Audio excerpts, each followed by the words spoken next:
पुत्र तो था नहीं, वो तो पुत्री थी, लेकिन वो आकाश को उड़ गई। बोले हाँ प्रभु ऋषि सही बात है। तो बोले उसने कुछ आकाशवाणी की थी कि नहीं? बोले हाँ राजा, उसने आकाशवाणी ये की थी कि जो देवकी के गर्भ का 8वां पुत्र होगा वही तेरा काल होगा। तो बोले 8वां पुत्र होगा, काल तो है कहाँ? बोले पुत्री हुई। राजा कहने लगा कंस कि प्रभु वो तो पुत्री हुई। बोले पुत्री क्या पता। तुरंत नारद जी एक कमल का पुष्प लेकर के आए और फूल को पंखड़ी खोला कमल की और बोले राजन इस कमल को देखो और इसे गिनो, 8 गिनती गिनो। पंखड़ी देखा और गिनती गिने लगे, जैसे 1 2 3 4 करके ऐसे 8 किया। बोले अब 8 हो गई? बोले हाँ। बोले अब इसको उल्टा गिना, और जैसे ही उन्होंने उल्टा गिना तो बोले अब बताओ ये कितनी? बोले ये भी 8, 8वीं गिनती यहाँ आ गई। तो बोले राजन बात तो यही समझने की है कि 8वां पुत्र ही नहीं हो सकता, 8 में से कोई सा भी तो 8वां हो सकता है, 8 में से कोई सा भी 8वां हो सकता है, और वो जन्म ले चुका है, अब वो तुमको छोड़ने वाला नहीं है राजन। अब महाराज नारद जी की बात को सुन करके क्रोध में आ गया। बोले तो क्या करूं? करता हूं और मैं वहीं पहुंचता हूं और उसको परास्त करता हूं। नारद जी ने कहा कि वहां जाने की आवश्यकता नहीं। बोले क्यों?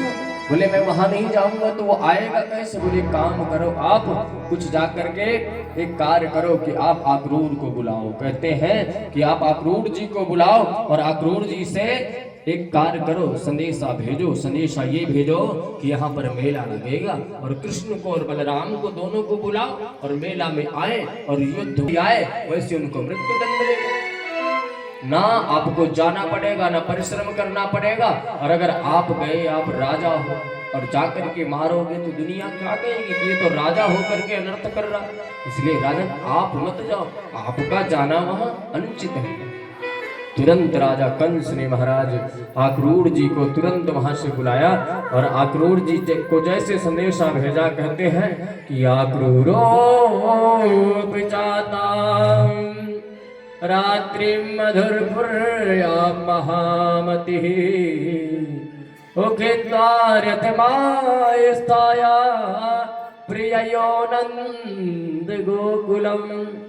तुरंत आक्रूर जी को बुलाया। अच्छा आक्रूर जी लग नहीं पता, वैसे तो कहते हैं हम दिन करोड़पति बन गए, आज देखो कितने का रिचार्ज, फिर भी हम नहीं छोड़ रहे क्योंकि लत पड़ जाती है। इसलिए आदत नहीं डालनी चाहिए, और आदत भी डाले तो आदत किसकी डालनी चाहिए कि आदत आदत आदत है और पड़ी जिसको जिसकी आदत है। अरे आदत आदत आदत है, पड़ी जिसको जिसकी आदत है, और हम सब पे तो श्री जी ने की है कृपा, हमको राधे कहने की, इसलिए राधे राधे राधे जपा। महाराज भगवान राधे के अधीन है। अगर आप कभी वृंदावन में जब सोचा करो कि वृंदावन हम कब जाएं, कौन कौन ही चाहता कि हम वृंदावन जाएं, तो ये समझो कि कृष्ण की कृपा है। वृंदावन पहुंच जाए तो फिर उसको ये समझ लेना चाहिए कि कृष्ण की नहीं, ये राधे की कृपा है, क्योंकि वहां वृंदावन में हुक्म चले बरसाने वाले का, वहां बरसाने वाले का हुक्म चलता है। तो महाराज आज आक्रूर जी कौन है? कृष्ण भगवान के चाचा श्री लगते हैं। कौन? चाचा लगते हैं।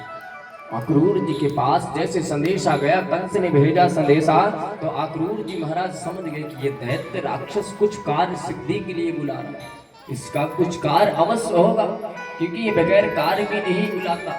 आक्रूर जी बेचारे तुरंत आए और आकर के राजन के पास, कंस के पास खड़े होकर के बोले राजन बताओ आदेश क्या है मेरे लिए, बताओ। तुरंत कहने लगा कि मैं इसलिए आपको बुलाया हूं कि आप यहां से जाओ, और जाना कहां है आपको? आप जाओ सीधे गोकुल को, जहां पर कृष्ण है और बलराम है, 2 लाला है, और उनको लेकर के आना। आक्रूर जी की तो जमीन पैरों के तले से चली गई। जैसी सुना कि महाराज बाबू तो मेरे कृष्ण के ऊपर अनहोनी होगी, और अगर मैं नहीं जाता तो महाराज दुष्ट मुझको दंड दे गए, दुष्ट मुझको मार देंगे। आज महाराज आक्रूर जी सोच में पड़ गए, पर करते तो करते थे।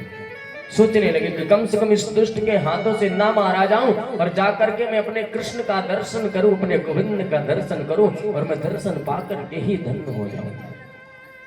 लेकिन मन में एक बात है, मन में बात यह है कि अरे मैं उस पुत्र अबोध पुत्र को लेने जा रहा हूं और ये दुष्ट मारने के लिए बुला रहा है, और मारने के लिए मुझे लेने जाना अनुचित लगता है। आक्रूर जी आज रास्ते में